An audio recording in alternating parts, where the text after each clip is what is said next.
Hello everybody, this is Sanket Mehrotra, one of the two TAs for CS312 Modern Web Development Applications. I'll be making this video to show you how to do a little bit of initial setup to get started with the labs for this course. What you can see on my screen here is me SSHing to a CSP120 machine, Madison, and I will be starting from my home directory here. The first thing I do is make a folder public_html. Okay, you can see that there. Now what I'm gonna do is take a test HTML file right here and I'm gonna save it. I'm going to make a couple of changes to try to stimulate what we'll be doing for the rest of the semester.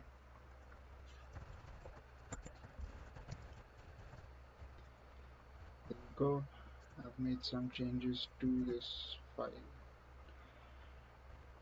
and now that I've made the changes quite easily to this file, how do I send it from my PC to my Madison directory over here using SCP? It's a tool that is present inbuilt on Windows and on Macs, and you can use it via the command prompt on Windows or the terminal on Macs or Linux machines. So the SCP command goes something like this: type SCP, type the source file and the destination where you want to copy it. So in our case, this is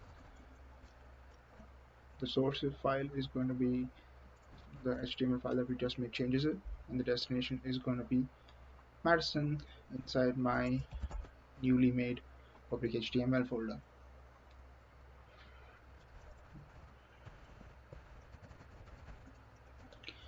I can get the path for this file from here.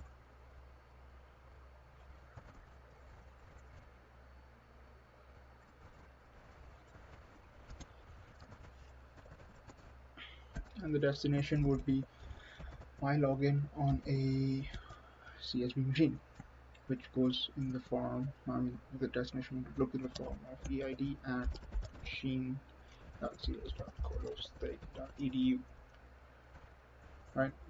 And then followed by a colon and the path in which I want to put my file. I can get that path by cding into public HTML and using the pwd command, the print working directory command. Take this, just paste it there. You have to remember that to change this to your own EID and your own machine of choice.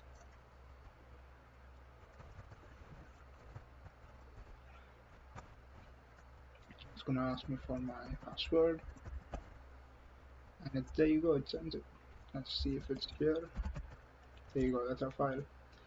Now let's try to make some changes in this file over here.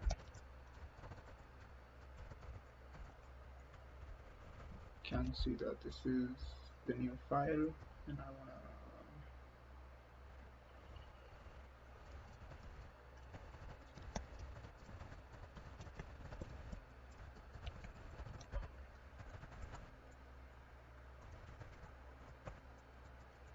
right, and now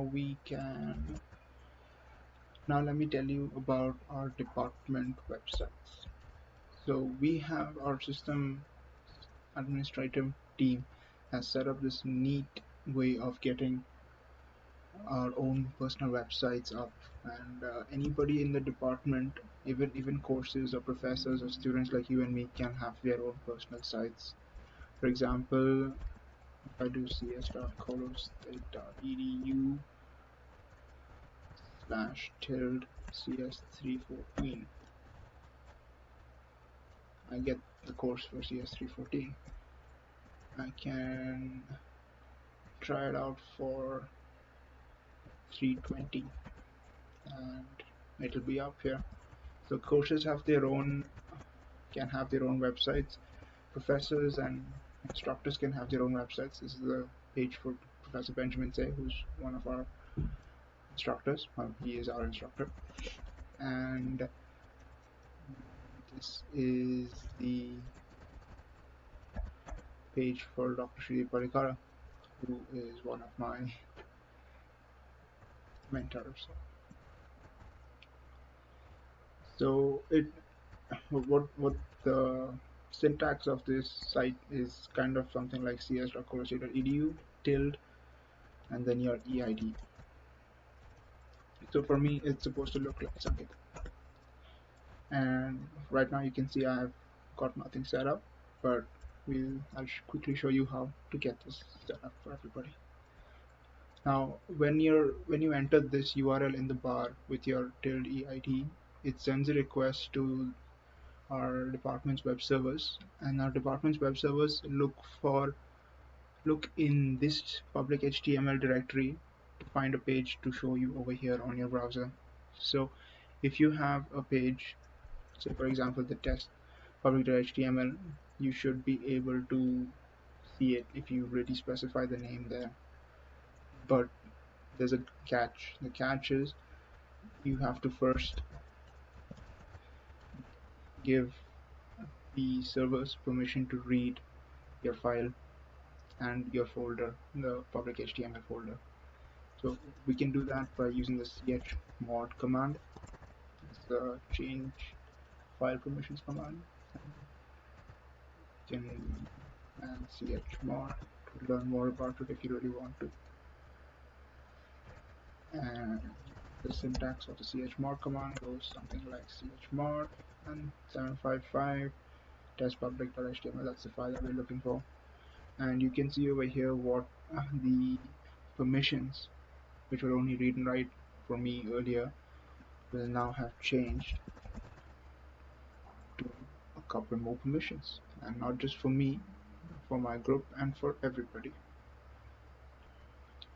So uh, we need to made this file readable by everybody, but we also need to do the same for our public HTML directory.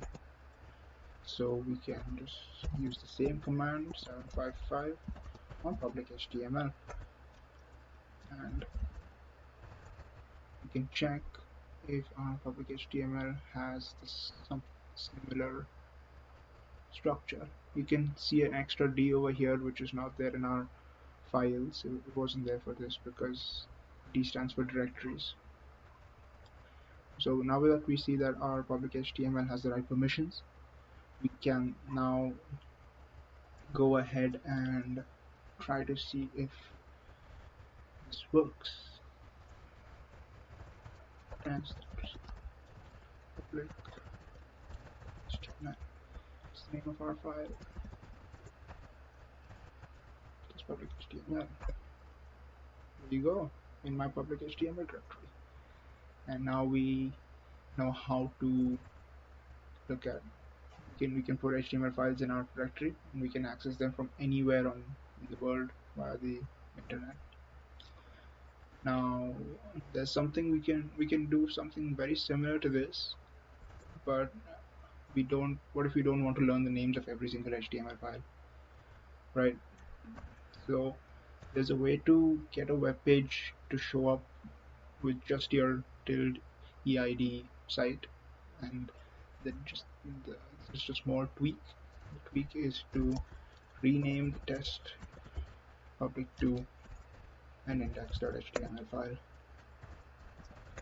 You see we've renamed it, and index.html is the default page that loads when you go to this URL with your EID.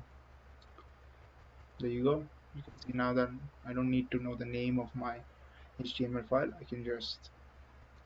It just loads the index.html. Now this is showing everybody what you're doing. But what if you want to make some changes locally and just want to test them before putting them out there in front of everyone? And there's a very easy way to do this, and that is to create a similar folder called local HTML to give the same permissions, and we need to, so for example, copy the index HTML to the local folder. Now you go inside the local folder, and you can see that this file after copying has lost permissions. So we need to add the right permission onto that file too. Got the right permissions. And let's just make some quick changes to make sure that this is,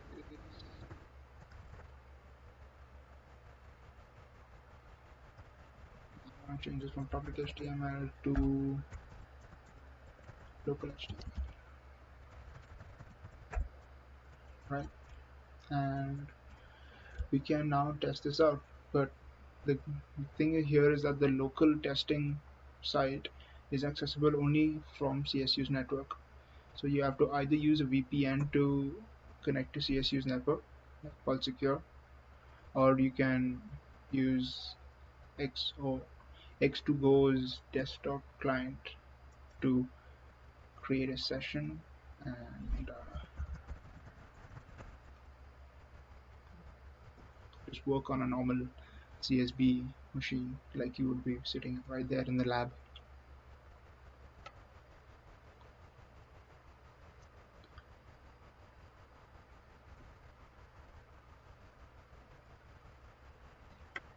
Now,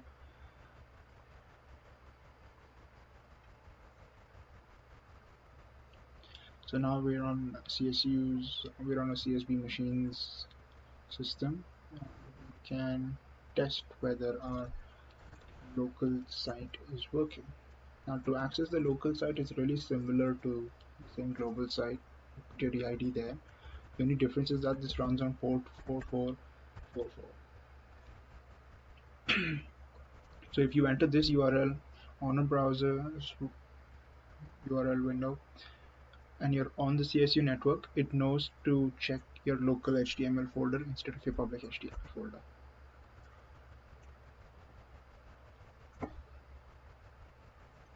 What's important to know here is that you should use HTTPS // to get to this local site.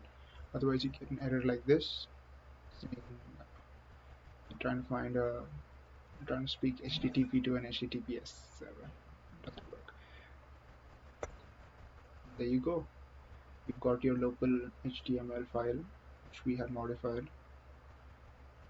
and you can see that this is our local HTML directory file. So this is a good introduction to get started to how to set up your local and public HTML directories. And I hope this was helpful content to you, and thank you very much. Have a good day.